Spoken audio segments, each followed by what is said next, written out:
Just when America has reached a breaking point with division, visionary influencer Danni Benson's I'm Proud of You Sis bro movement taps into the pulse and heartbeat of a culture radically torn. But this loving mom's voice of reason and calm has received national recognition. How'd you balance having your children and always traveling with the Yankee organization? When I became a dad, I said that I would always love like a mother. I feel like I have to hide certain things or act a different way because I know some people or some kids feel like they have to. As part of the Chapters Network, Benson brings a weekly show aired worldwide on YouTube and Facebook, and her message is creating positive change. That's Wednesday at 6 p.m. on YouTube and Facebook. And don't forget to hit that subscribe button.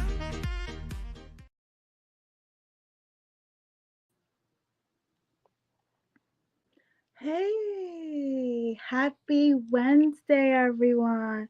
How is everyone doing today? I want to wish everyone a happy holiday. I know people are celebrating Ramadan. Passover is this Friday, the start of Passover, and it is Easter week. It's such a it's so weird like how all these holidays are like all at the same time, but I just want to say happy holidays everyone, and please enjoy your family this week, especially this weekend. But I want to talk to you today about loss, because during the holidays it's like a really hard time for a lot of people, especially when they've suffered a loss that is like a family member or just a recent loss. So today we're going to talk about the stages of loss with Judy Foster. This show is dedicated to my producer Anna's brother Dustin Christopher, my sister who died of breast cancer at the age of 35, Sandra Tracy, and my dearest cousin Patrick Mompoint, who died COVID at a young age of just 40 years old, and his 2-year anniversary will be this Friday on April 15th. So many of us are dealing with this new normal after hopefully post COVID. So I'm here to introduce Judy to the show so she could go through the stages of how to deal with loss. Hi, Judy. How are you today? Hi, how are you? I am great. How are you? How's everything with you? You look great in red. Thank you. Thank you so much. Thank you for having me back. Thank you. You were wonderful last time, so I had to have you back this time because we both have suffered loss, and we were having this conversation of like how to deal with it. Sometimes it's so painful that it's people say time heals all wounds, but I firmly believe that it's time doesn't really heal wounds. It just becomes like a new normal, like something that you just deal with, like the pain inside. You never Right. really forget the person that you lost. Exactly. So you're here to give us some advice so we could push through. So tell us, please tell us. I would love to know. Much. I'm so sorry for your producer's loss. This is something that we can all relate to. Everybody, every single human being on the face of this earth. I lost my mother 10 years ago, and still grieving at times. As you could probably relate, when you lose a loved one, you don't just grieve for a linear period of time and then move on. You learn to live with the feelings and cope with the feelings, and then you eventually move on with your life. I think I shared with you before that I was a hospice social worker for several years, Yes. visiting therapists, and at a hospital out here in New Jersey. So I've done the inpatient and the outpatient setting. And I've spent years talking to dying patients, sitting with them while they're dying, and also talking to family members about bereavement and grief, anticipatory grief, which is what we're going to talk about as well today, when you know that somebody is dying, and just the feelings that you go through as you prepare for that loss. You feel like you can never do enough because it's just such a hard loss, especially if you lose somebody close to you. But I just want to start off by saying that grief is a part of life for everybody, and it's a psychological response to a traumatic event or a loss in our lives. Doesn't have to be a death, but it could also just be something that disrupts our ordinary life, our daily routine, and it causes discomfort to our stability. So Yeah. it can be a death of a human being. It can be the loss of a pet. It could be the loss of a job or relationship. And it's important to note that all losses are significant, because just like how I know that relationships, there are a lot of people that look at certain things and think that they're insignificant to other people. They might say, oh, you're not over him yet, or oh, you'll find another job. And so this is what stops people from wanting to show their emotions when they're going through something really difficult. We can't minimize what somebody else is going through, because we Yes. each react to loss differently. Because you So know why? Everyone's feelings are valid. yes, Everyone. So ex- it might be minute to you, but that doesn't change the fact that it's important to that person. So please exactly. respect anyone who's going through any type of loss. Exactly. And we all grieve in different ways. That's the other thing. Some people are very stoic after a loss, and then some people are very emotional when they lose somebody. And we talked about this before, about going to therapy and crying, and just how society, really makes people feel like you can't express yourself because it's a sign of weakness if you are crying or if you go to therapy. And it's just the opposite, because if you don't let these feelings out, they're going to build up, and then they're going to come out in some other way. And so And when most we times when it comes out, it comes out in a way of something negative. So exactly, exactly, especially with kids, because I think kids, can show a lot of irritability and anger when they get hurt, because they don't know how to show it just yet. and sometimes I think humans too, you know, Yes, um, sometimes that's why they always say, try to be kind because you never know what someone's going through. that's right. Because we uh, don't know, because I might be smiling right now and look super that, happy, but deep inside I might be dying. And I'm just exactly, trying to maybe just do this show just to get through this show. And as soon as I turn off you know, the camera, I'm in the corner crying. So exactly, we don't know what people are going through. So, the message today also, because it is the holiday season, please be kind to anyone and everyone that you're meeting, because you don't know what they're going through. that's A lot right. of people don't put their feelings on their sleeves. So just assume that if someone is having a bad day, just don't take it personal. Exactly. I mean, there's no right or wrong way to grieve. People just need to do what they need to do for themselves. They can be stressed out, have anxiety, be anger, be sad. It's waves of feelings that you're going to go through for months, could be years sometimes. But, there is a process, and we'll talk about the 5 stages of grief, because it's a process that you go through when you lose a loved one, or you just suffer some type of loss. And it's really important to finish all of the stages of grief so that you can fully move on with your life, and process your healing and feel like you are healed when afterwards, after the 5 stages of grief. And that's interesting because my producer, Anna, hi Anna, she's one of the best producers on this earth. She A lot of people do this. Like a lot of people give you like a timetable on your grief of Yes, loss. And when she lost her brother, people expected her, you gave her a year, and after a year, it's like, okay, you're still talking about this. You're still like, when are you gonna move on? And I would explain to her that it's your grief. You take your time and you let the process, trust the process.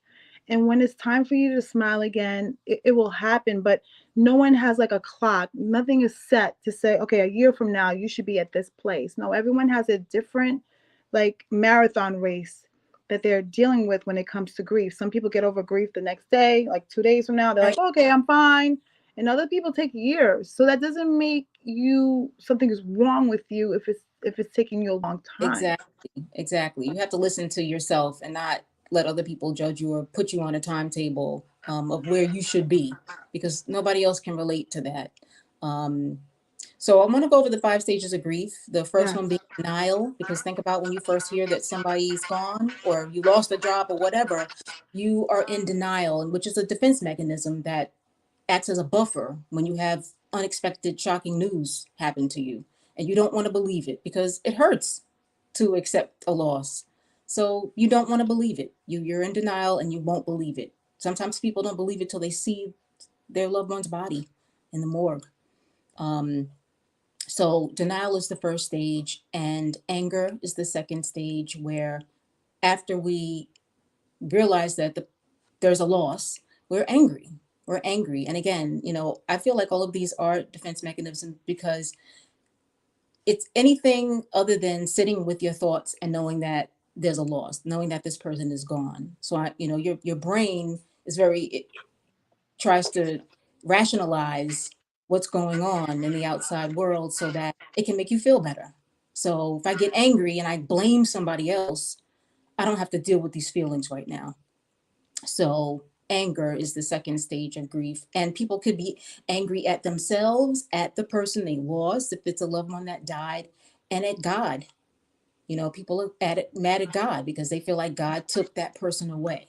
Yeah, or God let them down, or maybe they were praying, like you said, you work at a hospice, maybe they were praying for hope that this person might survive and Yes. not die at all. And then you're praying, you're praying, you're praying, and then when the person passes, the first person you're looking at is like, God, like, I prayed so hard, like, why would you just let this important person leave my life? Mm-hmm. So I Yes. completely understand how a lot of us do that. Yeah, you're right. When it comes to kids, especially in babies as well, people don't understand why this would happen. If someone's 90 years old, you expect that they're going to die, and you can accept that a little bit better than you can if a child dies, whether it's an Yes. accident or an illness. Wow. Yeah, So, definitely. so definitely, I'm glad you brought up, like, with hospice. I've seen people on their deathbeds ready to die, and families still not accepting that the person is dying. You know what? Because I was asking you, I was like, how can you even do? You're an amazing person. That's why I say I'm proud of you, sis. Because how do you even work in a hospice and actually watch people slowly die? Like, how do you rack it in your brain to make it okay where you don't freak out?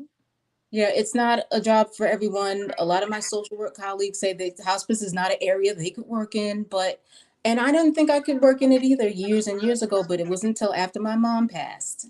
And she actually passed before she could go into hospice. And when I went through that with her, it made me want to help other people go through what I went through, because my mother had a terminal illness for several years. So it was a lot of anticipatory grief that I was going through, denial also.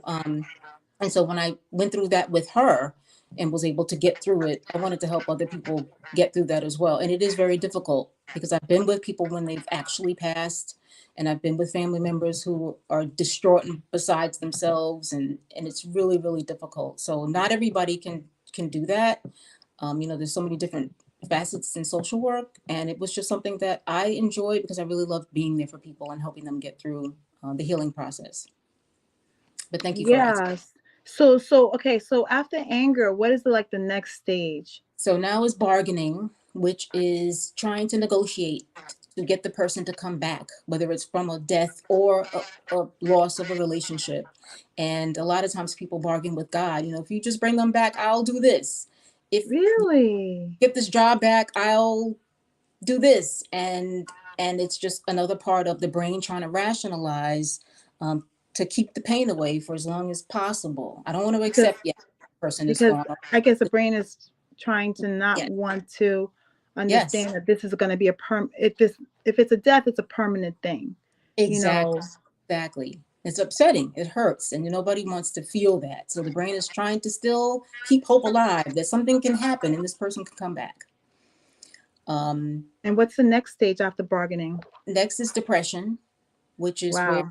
accepted the loss and we're now feeling sad about it. We are feeling depressed about it. We're having trouble eating and sleeping, and we have a depressed mood for most of the day because we have accepted almost, because the last stage is acceptance.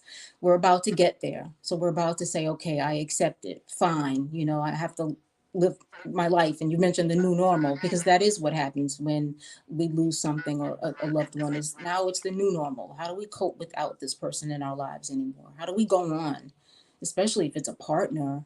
um, we kind of expect our parents to pass before us because that is the natural order of things, but we don't But you expect. know what? Even though you expect your parents to pass, it still doesn't make it easy because you're so used to them, just being there for you. I wanna pay my respects to Nick Storm. Nick Storm, he just lost his mom.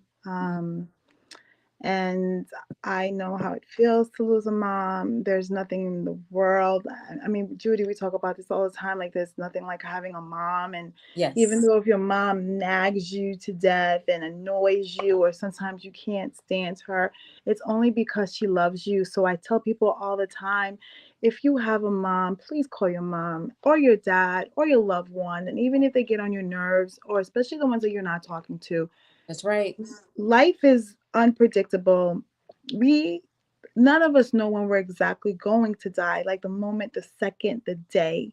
And I tell people all the time, please, if you have any grudges, before you have to go through all these stages, please offer your forgiveness or ask for forgiveness, say you're sorry, love and hug, because it breaks my heart when the person actually passes and the person is looking at that person and wished, oh, I had so many things I had to say to you and I didn't say it. That's So right. I always tell people, say it now. That's right. And people, we say this and people still don't do it. I mean, life gets in the way. We're all busy and we expect, because no one expects to die. It's like we know we're going to die, but we are in denial of that it's going to happen. It can happen anytime. And so, because I knew my mother was dying, we were able to have those talks. But when people die in accidents and things are unexpected, or even just diagnosed and then die quickly, you don't get that chance. That's why you should be doing it now. You should be saying all those things now. Because Um, tomorrow is not promised. I know it's so exactly. corny when we say this all the time, but it's really not. Like, we Right. don't know. We take life for granted so much that we think that we have all this time. Right. And the irony is we don't even know how much time we really have left. That's right. And especially when something like COVID happens, look at what happened. People lost multiple people. Family members lost sisters, brothers, mother. I mean, there were so many people that had to deal with multiple loss and not being able to be with them in the hospital, not being able to have funerals in person. I think there's just so many other facets to this that we have to deal with, on the spur of the moment. We just don't know. So when And you so when with you I'm sorry, go ahead. Well, I was going to say with the stages of grief, just to note that they don't have to be in a linear fashion. You can go in and out of the stages and go back to being depressed and going back to denial sometimes, even if you're past in the acceptance stage.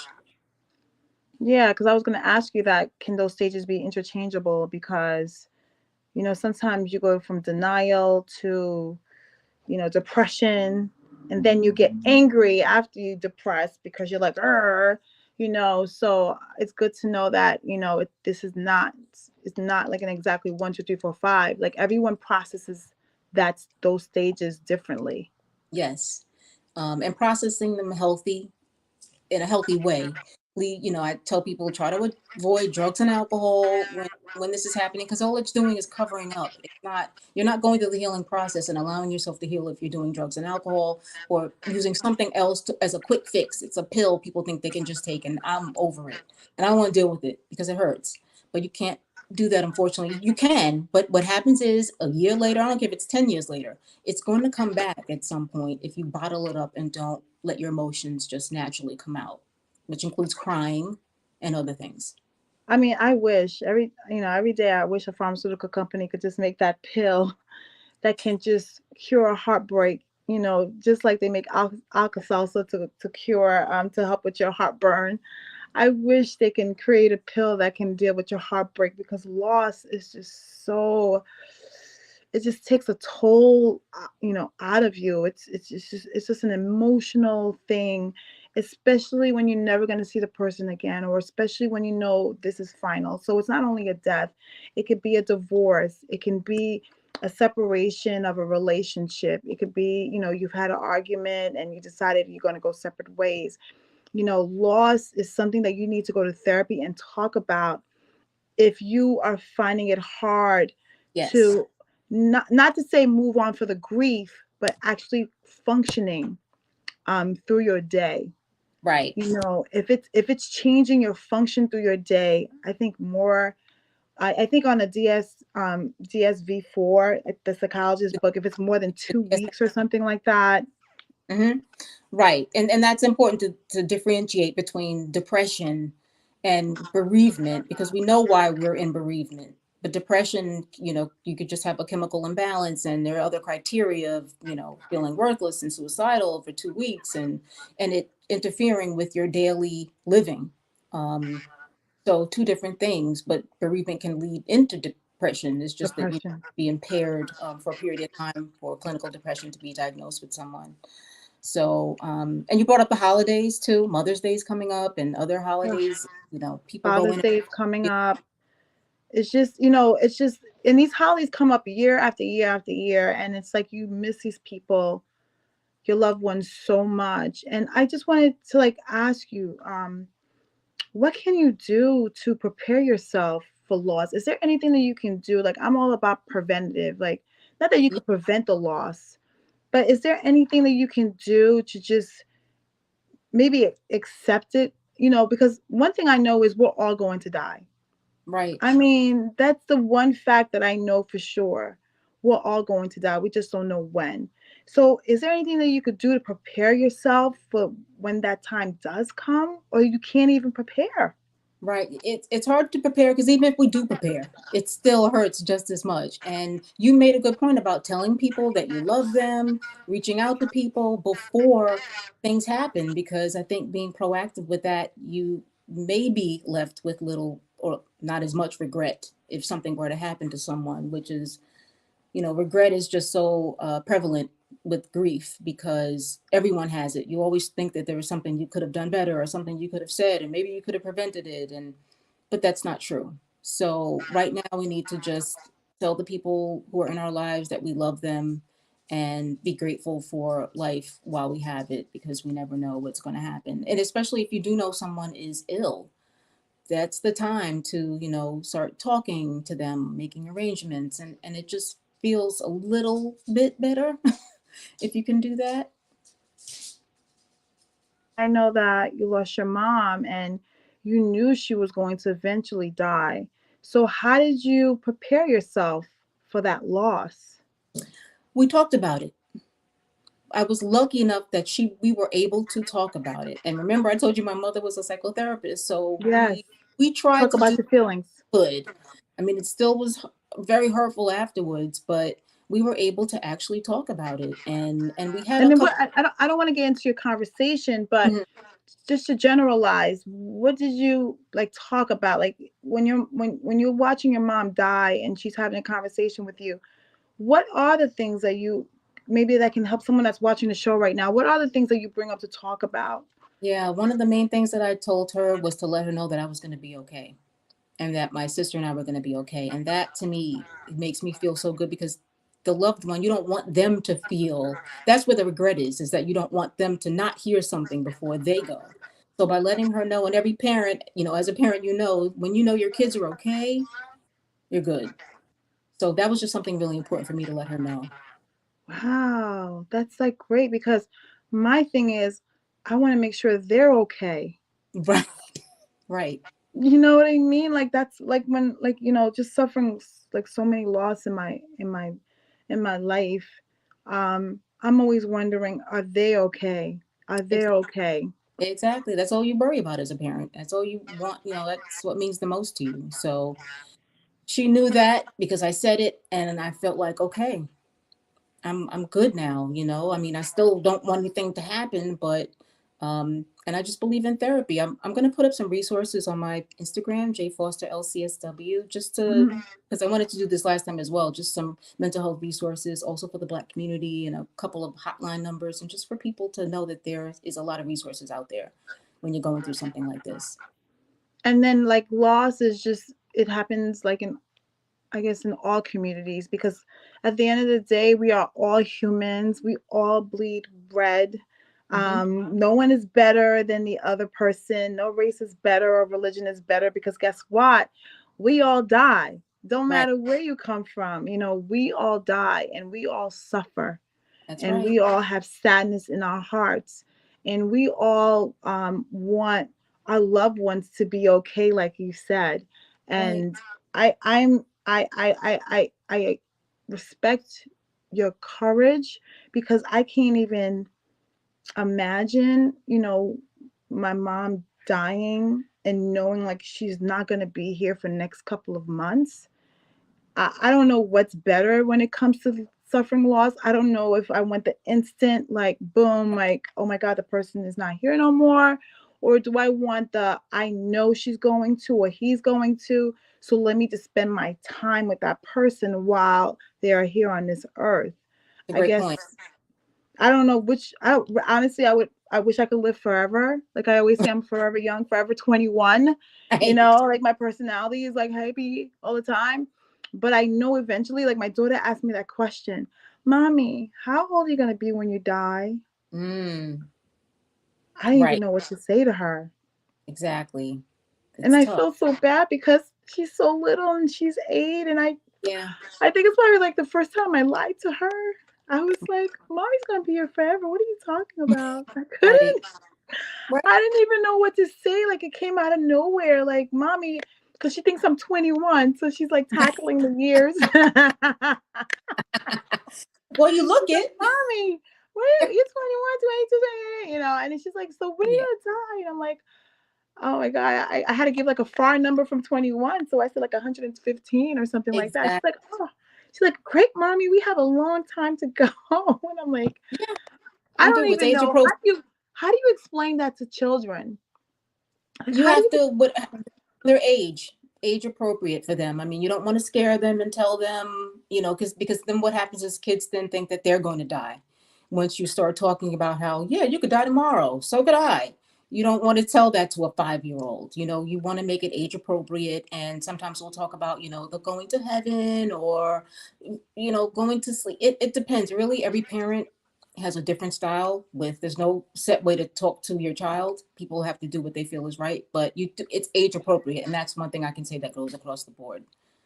So okay, I did a good job then as a mom because I didn't want because I know my daughter sometimes she has anxiety and fear, and I felt like if I said, "Hey, I could die anytime," then she would just freak out. Like, what do you mean anytime, mom? That means you could die tonight when I'm sleeping. So I didn't want to like make her It, feel overwhelmed because she's only 8 years exactly. old. So I try to Yep. like not really like lie to her, but just say like, "Don't worry, mommy's gonna be here," And I told her if mommy's not here and if you can't see mama, just know that mama's spirit, mama is always going to be is going to be right by your side. So if you can't see me, I told her, you can always talk to me. Always. Exactly. Exactly. And parents use videos too now where you make videos. I mean, God forbid if something were to happen. I've seen people make videos for their kids for when they get older. Watch this when you're 10, watch this when you're 15, when you're 20, Really? I've seen people leave videos to their kids and they obviously you do the video in advance for when they're getting married, when they're graduating from high school, and I people are able to watch. And that's just something really amazing. Just the thought that people want to do that. I It's I free. love I love that. I love that idea. I think I'm going to start that idea with my two twins. But Judy, I so appreciate you coming here. Thank you so much for Thank coming on. I'm proud of you, sis. You are so amazing. I love picking your brain with all sorts of topics. I can't wait for you to come back again next month. But thank you, everyone, Yeah. for joining. I'm proud of you, sis. See you next week and have a great holiday with your loved ones. And thank you for joining us thank you for joining us and talking about the topic about loss. Have a great day. Bye. Thanks. Bye bye.